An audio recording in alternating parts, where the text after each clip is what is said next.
Selamat datang dalam Growing Together. Mari sebagai murid yang memuridkan, kita bersama-sama belajar dan bertumbuh dalam kebenaran firman Tuhan. Let's grow together.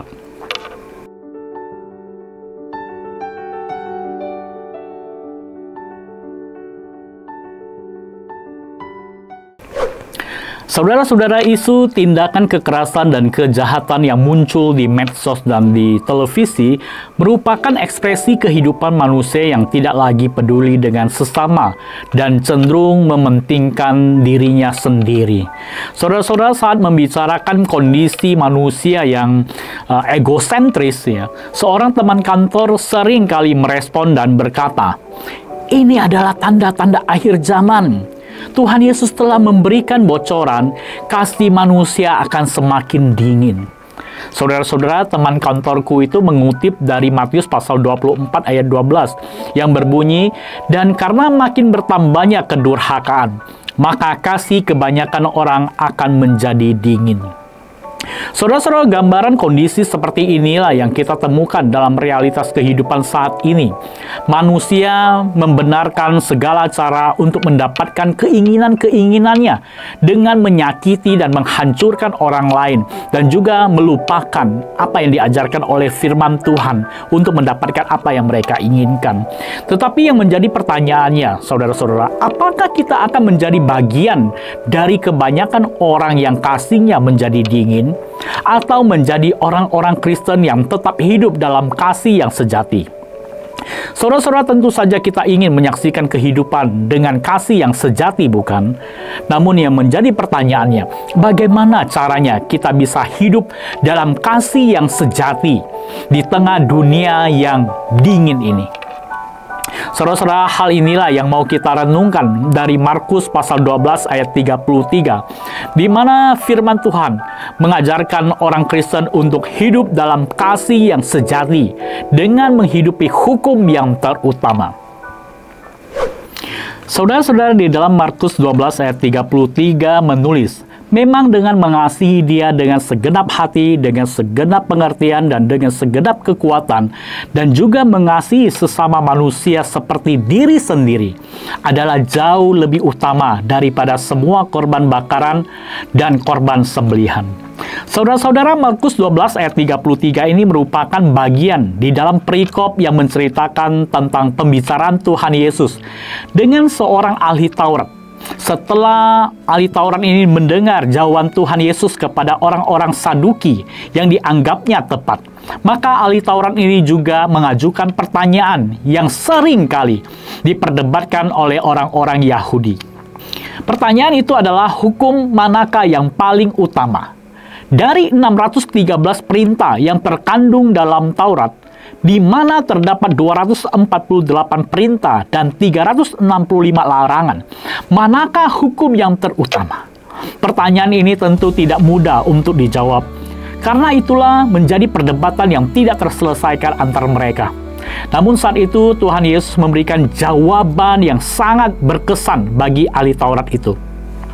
Tuhan Yesus tidak memilih satu dari antara 613 perintah itu, tetapi merangkum seluruh hukum Taurat dalam kasih kepada Allah dan kasih kepada sesama. Kasih yang diajarkan Tuhan Yesus di sini ialah mengasihi dengan totalitas yang bersifat vertikal dan horizontal. Berelasi dengan Allah. Sifat kasih yang totalitas ini tertulis di Markus pasal 12 ayat 30. "Kasihilah Tuhan Allahmu dengan segenap hatimu, dan dengan segenap jiwamu, dan dengan segenap akal budimu, dan dengan segenap kekuatanmu." Saudara-saudara, William Barclay menjelaskan bagian ini bahwa totalitas mengasihi Tuhan Allah mencakup 4 aspek dalam kehidupan manusia. Yaitu yang pertama, mengasihi dengan segenap hati yang diwujudkan dengan memberikan kesetiaan penuh, tidak setengah-setengah, dan tidak mendua hati. Tuhan menjadi satu-satunya Allah yang disembah dan yang dilayani. Yang kedua, mengasihi dengan segenap jiwa. Jiwa mewakili seluruh keberadaan hidup seseorang. Mengasihi Allah dengan segenap jiwa berarti hidup sepenuhnya bagi Allah, bahkan siap berkorban baginya. Aspek yang ketiga, mengasihi dengan segenap pikiran. Pemikiran mencakup intelektual dan pemahaman. Seorang Kristen mengasihi Tuhan bukan hanya berdasarkan pada perasaan dan pengalaman, tetapi juga melibatkan pikiran atau pengetahuan yang benar akan Allah. Aspek yang keempat, mengasihi dengan segenap kekuatan. Kekuatan mengacu kepada tenaga fisik dan sumber daya.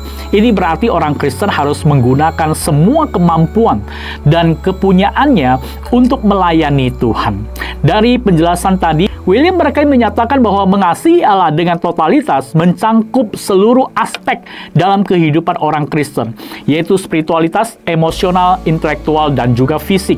Selain itu, Barclay juga menambahkan bahwa mengasihi Allah secara totalitas tidak bisa dipisahkan dari kasih kepada sesama. Ini sesuai dengan yang tertulis di ayat 31. Tuhan Yesus berkata, "Dan hukum kedua ialah kasihilah sesamamu manusia seperti dirimu sendiri." Tidak ada hukum lain yang lebih utama daripada kedua hukum ini. Barclay menyatakan bahwa seseorang tidak bisa benar-benar mengasihi Allah jika mengabaikan kasih kepada manusia. Sebab Allah mengasihi manusia, dan kasih itu dinyatakan melalui kedatangan Tuhan Yesus ke dalam dunia yang rela berkorban dan mati untuk menebus dosa manusia. Sedemikian besarnya kasih Allah kepada manusia, dan orang-orang Kristen telah menerima kasih-Nya. Oleh sebab itu, mereka juga harus mengasihi orang lain seperti Allah mengasihi mereka. Dengan mengasihi orang lain, mereka juga menunjukkan ketaatan kepada perintah Allah, yang juga merupakan ekspresi kasih kepada Allah. Jadi, dari pemaparan tadi menyatakan kepada kita, dengan menghidupi hukum yang terutama ini, maka orang Kristen akan tetap hidup dalam kasih yang sejati. Mereka akan mengekspresikan hidup yang mengampuni, suka berbuat baik, menjauhi perbuatan dan sikap yang melukai. Mereka akan menjadi berkat bagi sesama. Dan selain itu, mereka juga akan tekun beribadah dan melayani Tuhan. Mereka juga akan bersaksi dan membawa jiwa-jiwa untuk Tuhan. Saudara-saudara, dari gambaran kehidupan orang Kristen yang menghidupi hukum yang terutama, yaitu mengasihi Allah dan mengasihi sesama manusia, mengekspresikan perbuatan-perbuatan baik yang memuliakan Tuhan dan menjadi berkat bagi sesama. Bukankah kehangatan kasih seperti ini yang dibutuhkan dunia yang dingin dan gelap ini? Oleh sebab itu, saudara-saudara, marilah kita mengambil bagian untuk menyatakan kasih Tuhan melalui hidup kita dengan melakukan hukum yang terutama. Dan biarkanlah orang-orang menyaksikan dan merasakan kasih Tuhan melalui kehidupan kita. Amin, saudara-saudara. Soli Deo Gloria.